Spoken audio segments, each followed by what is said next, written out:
আসসালামু আলাইকুম সম্মানিত শিক্ষার্থীবৃন্দ। গেম অফ স্টাডি এর তরফ থেকে আমি আবির স্যার সকলকেই স্বাগতম জানাচ্ছি। রিসেন্ট যে আপডেট নিউজটি আছে অর্থাৎ যেটি প্রকাশ পেয়েছে হচ্ছে এই যে শনিবার 7ই সেপ্টেম্বর।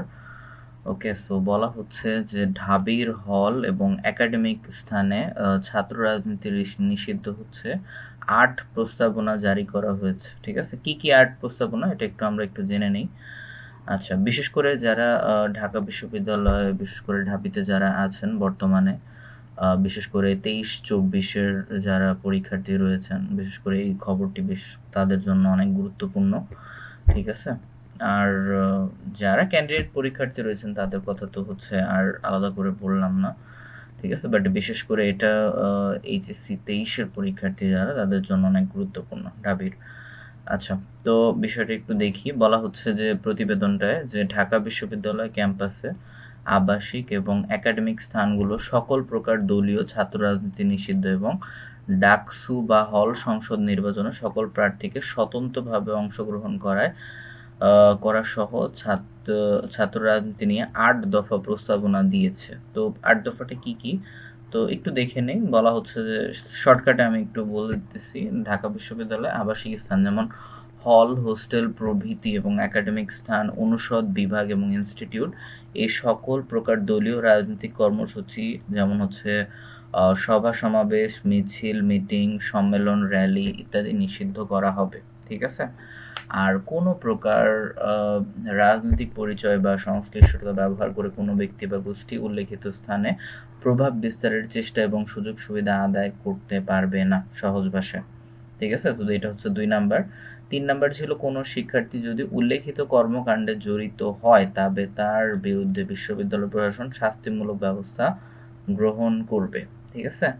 4 নাম্বার উল্লেখিত স্থান সমূহে কোনো দলীয় রাজনৈতিক কর্মসূচি পালনের প্রচেষ্টা আচ্ছা ব্যক্তিকে ব্যক্তিগত পরিসরে কেউ কোনো রাজনৈতিক মতাদর্শের সাথে একাত্ম প্রকাশ করলে বা নিজস্ব মত প্রকাশ করলে তাকে শাস্তির আওতায় করা হবে না। ঠিক আছে? আচ্ছা, এরপরে 5 নাম্বারটা বলা হচ্ছে যে দ্রুততম সময়ের মধ্যে হল কেন্দ্রীয় ছাত্র সংসদ নির্বাচনে আয়োজন করতে হবে এবং 6 নাম্বারে বলা হচ্ছে বিশ্ববিদ্যালয়ের নিয়মিত স্নাতক এবং স্নাতকোত্তর পর্যায়ে বৈধ শিক্ষার্থী নির্বাচনে প্রার্থী সহজ ভাষায় বলতে গেলে যে বৈধ যে ডাকসু যে নির্বাচনটা মোটামুটি এটা সকলেই জানেন, বিশেষ করে ঢাবিতে যারা পড়েন। তো ডাকসুতে যে নির্বাচনটা হয় সেটা স্বতন্ত্রভাবেই হবে। ঠিক আছে? প্রতিটা দলীয় প্রার্থী। অর্থাৎ কোনো আপনার লীগের যে পার্টিগুলো আগে দাঁড়াতো তাহলে সেগুলো এখন আর হচ্ছে না। তো যেটা খুবই ভালো নিউজ আমি বলবো, কারণ এখন পুরোপুরিভাবে নতুন স্বাধীনতার পাশাপাশি আমরা হচ্ছে রাজনীতিমুক্ত ক্যাম্পাস অধিকাংশ সরকারি বেসরকারি ২ টা প্রতিষ্ঠানে কিন্তু আমরা ইনশাআল্লাহ আশা করি অর্জিত করতে পারবো। ওকে, আর তাছাড়া যদিও এর বাহিরে কোনো কিছু অনিয়ম যদি ঘটে তাহলে অবশ্যই আপনারা আইনের সহায়তা অবশ্যই নিবেন। ঠিক আছে? আর বিশেষ করে এইটা নিজের কাছে অনেক ভালো লাগে এবং আবেগের জায়গা, কারণ অনেক চিন্তা করতাম যে কখন এই ছাত্র রাজনীতির যে অভিশাপটা সেটা হচ্ছে দূর হবে। যাক, ফাইনালি এটা বলতে পেরে বা অনেক ভালো লাগতেছে, কারণ আগে পাবলিক বা সরকারি ইউনিভার্সিটিতে হচ্ছে আমি মানে আমার স্টুডেন্টদেরকে করতে পারতাম না, অর্থাৎ বলতে পারতাম না যে আসো এই সেই, মানে এত ভালো করে শক্তভাবে কনভিন্স করাটা যেত না, কারণ মনে মনে ভয় থাকতো যে না জানি এরা ছাত্র রাজনীতিতে জড়িয়ে পড়ে বা এই সেই, কারণ এইটার যে ডার্ক যে সিক্রেটটা আছে বা ফিউচারটা আছে এটা মোটামুটি আমরা সকলেই জানতাম। তো যাই হোক, শেষমেশ অনেক ভালো লাগতেছে সবকিছু দেখে যে ছাত্র রাজনীতি সহ অন্যান্য বিষয় নিষিদ্ধ।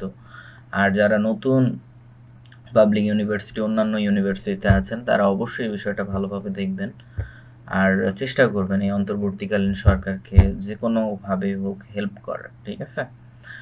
ওকে, আচ্ছা, তো এই ছিল এখনকার আপডেট। আর যদিও হচ্ছে এটা পড়ালেখার, বিশেষ করে আমি বেশিরভাগই এসএসসি এইচএসসি নিয়ে ভিডিও করি, তবে হ্যাঁ আমার কাছে মনে হলো যে না এইটা আসলে জানানো উচিত, বিশেষ করে যারা নতুন বছরে এই বছরের যারা ক্যান্ডিডেট পরীক্ষার্থী রয়েছেন তাদের জন্য অনেক বড় একটা সুখবর, যেটা এখন থেকে আর ক্যাম্পাস কোনো ধরনের কোনো ছাত্র রাজনীতি হোক, এটা সব ধরনের রাজনীতি নিষিদ্ধ।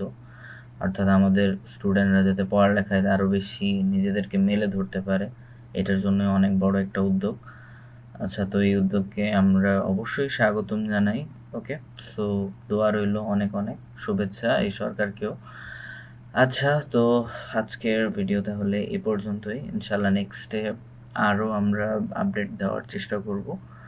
সাথে থাকার জন্য অবশ্যই ধন্যবাদ। আর নিয়মিত আপডেট পেতে আমাদের